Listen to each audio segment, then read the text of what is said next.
As tuplas em Python, como a gente chama também tuple, elas são basicamente um conjunto também, é uma coleção de valores, só que ela é imutável. Ou seja, a tupla ela vai ser definida inicialmente com um valor, ela precisa receber um valor, e ela não pode ser alterada em nenhum momento, ok? Você não vai poder excluir valores, você não vai poder adicionar valores novos. Ela é muito utilizada na consulta de banco de dados, onde você vai ter uma resposta que vai ser uma tupla, e é assim que ela vai ser, ok? A definição dela, então, acontece com a coleção entre parênteses, como se fosse uma lista, que nem a gente deu exemplo aqui também com maçã, banana e cereja, apple, banana e cherry.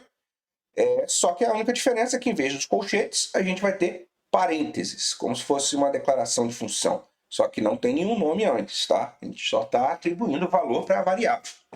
E o acesso aos itens também funciona como uma lista, tá? No caso, a gente vai colocar colchetes e começa do índice 0 em diante. Lembrando, se você botar um índice que não existe, por exemplo, aqui o índice 4, vai dar um erro, dizendo que está fora do escopo, fora dos índices da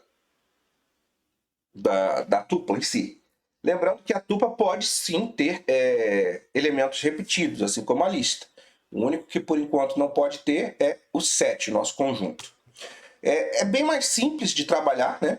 E como a gente fala, a gente dificilmente vai criar sim uma tupla, tá? A gente normalmente recebe de alguma ferramenta, algum método, como um banco de dados, e para poder receber um valor e não ter problemas com a alteração dele.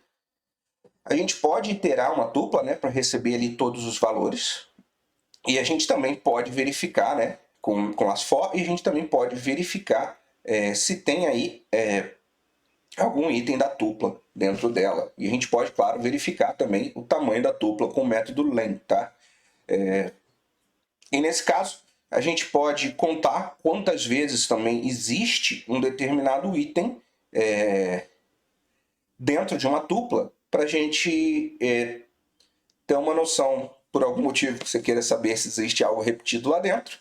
E a gente também pode resgatar o número de índice de um determinado item dentro da tupla com o método index. É bem mais simples, é bem limitado, por isso essa aula vai ser um pouco mais rápida, mas a gente vai utilizar na prática também para poder trabalhar com isso. Vamos para lá. Então vamos começar a nossa aula de tuplas aqui, né?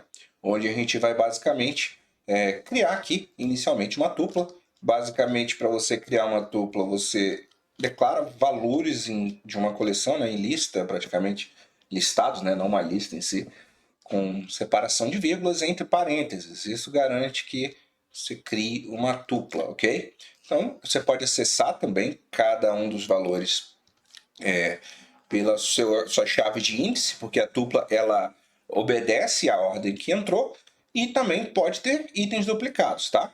Vamos rodar aqui, comentar o resto e rodar essa parte, ok? E ver o que a gente recebe. Então aqui a gente tem a tupla indicando, né, pelo parênteses, e também cada item listado de acordo com o acesso. A gente também pode iterar uma tupla usando o método for e, no caso, lembrando que ela vai seguir a ordem que a gente colocou, né? Aqui, então, trazendo todos os itens da nossa tupla.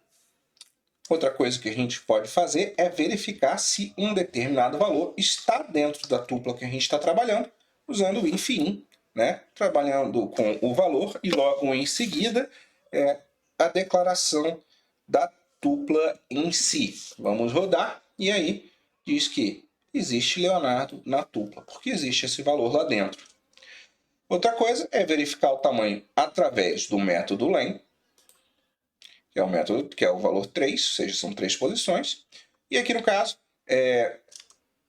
eu vou dar vamos comentar aqui em cima para a gente não ter problema. Eu vou comentar o valor da nossa tupla. Eu vou contar se existem valores repetidos. No caso, quantas vezes aparece 1 e quantas vezes aparece o valor 2, para a gente ver se tem repetições. E aqui aparece 2 vezes o valor 1 e 1 vez o valor 2. Nada de muito misterioso, né? A gente também pode conseguir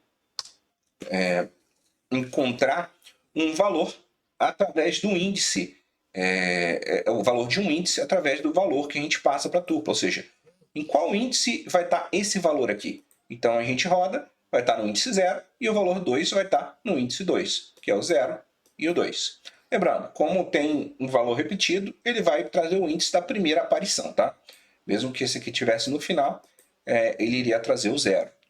E se a gente tentar, por exemplo, trazer aqui um índice de um valor que não existe, a gente vai receber um erro, tá bom? Então é isso, tuplas são bastante simples, elas são imutáveis porque a gente utiliza ela como respostas normalmente de outras funções ou para algum acesso mais rápido. Vamos então passar para a nossa última aula prática desse módulo agora.